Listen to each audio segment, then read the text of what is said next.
Boom! Let's get your games ready for Halloween without too much work from you. Hey guys, and welcome back. Recently, a fan left a comment and asked, how do some games completely change their maps for events, and then after the event ends, they're able to get the map back to normal? And I thought, hey, with an event time of the year coming up, such as Halloween, it would be the perfect time to answer this question and show you guys how, why, etc. With these tips, you will be ready for Halloween in less than a week's time. And let's just say more than ghosts will be haunting your game. Updates, players.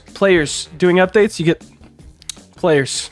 Now, some people may ask, why do I need to worry about events? For those new to the development scene, events are one of the easiest ways to get players excited about your game. From Halloween to Christmas, it's really important to just kind of update your game and change the atmosphere as the seasons go. It also brings back any old players that want to see the new stuff. Now let me give you a little secret.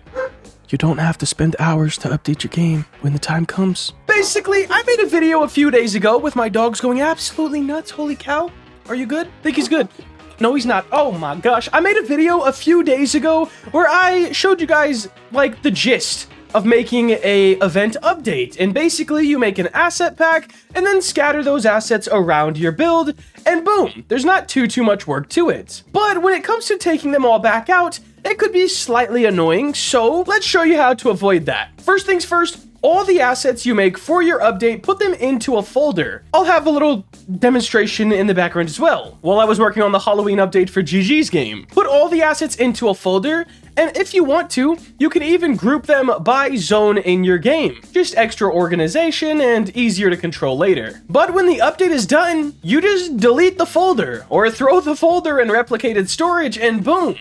You have major update, everyone loved it, and it literally takes 1 second to move it from workspace to replicated storage, and the update's gone. And hey, you'll have the props for next year if I guess you might want to make new ones. But hey, maybe not. Now, before we get into the most important tip that I can give you for updates, you gotta make sure to drop a like to see more fan question related content like this. I definitely enjoy the feedback from you guys. Saving. Guys, as agreed to, the most important tip I have for you guys is saving your stuff before you update. This includes lighting. You can save your lighting presets and then just click a load settings button. It's a plugin. You can just click load settings from that save and boom, your lighting is back to normal. If you delete any assets to replace them with Halloween ones, Halloween's the example, but whatever time of the year it is, if you delete any assets to replace them, just store all of those into a different folder and move it to replicated storage instead of deleting them. Because then all you have to do at the end is bring all that stuff back. If you don't save your stuff and you just, oh, look, I did it. I put all my Halloween assets in a folder and made my map Halloween.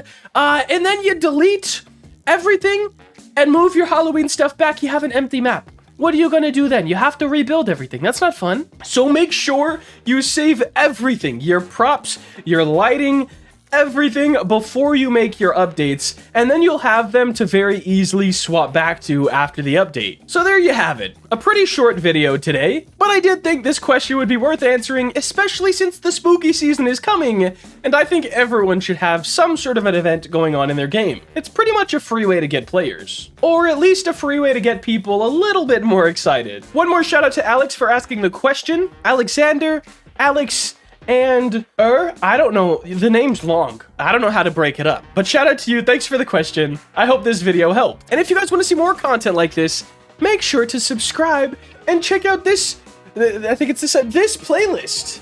Yeah, I create videos every single day and live stream every Friday. So if you're looking for dev content, you gotta make sure to chill around. Now, for those of you returning from the last video, we have another batch of fan questions. Our first question comes from a name that I have no clue how to pronounce, so I'm not going to try. But they said, what's your longest project? And I gotta be honest, it's the Dream Game. If you're unfamiliar, or this is the first video you've seen from me, for the past 11 months, I have been working on what I'm calling the Dream Game. This is combining my two passions of stunt riding motorcycles and Roblox game development, and really mashing them together into one.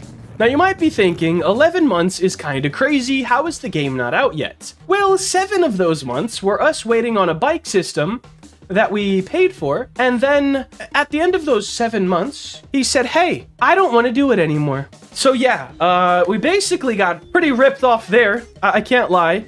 Now we have a new guy working on a bike system, which hopefully he finishes, and hopefully it's a good system and everything like that. It's been a massive headache, but it's pretty much doubled the amount of money I needed to spend on developing this game, and that's also becoming a bit of a headache because YouTube ad revenue recently been like this, like in a downward motion. But yes, the dream game is definitely the longest project I have ever worked on. Question number 2 from Lucid the Dev. Yo, Roll Builder, I was wondering what font you use for your intros. I think it's called Comica Axis with a K. Like Comica Axis. I think that's what it's called. Don't quote me on it, but I definitely use that font for something. And our last question is from Mineral Brewer 2289. Will you ever develop games on other places outside of Roblox, like Unity or Unreal? Yes and no. I plan on using all the game engines to at least make a video and see how I like them. However, I don't feel like I could really compete with Unreal devs or Unity devs. I feel like Roblox is a place where you don't really need to know a lot about game development. You just need to know a little, I guess. And I feel like over there, you need to know everything. I feel like everything's made from scratch. On Roblox, you already have a character. You already have so much stuff. It's already animated. There's a place that hosts your games for next to nothing. Like, there's just so much Roblox offers. So for now, I'm staying here. I don't plan on really jumping ship anytime soon. However, I do plan to try to use the other engines for 1 or 2 videos just to see if I like them or not. But at this point, Roblox has my heart and soul. It can't be for much longer. I'm getting old. I feel like if I say, hey, I'm a developer, they're like, cool. But if I say I'm a Roblox developer, they're like, bro, that's crazy. But guys, that is going to wrap up today's video. If you did enjoy and you want to see more content like this, please make sure to like, comment, and subscribe. Have a great day. Later.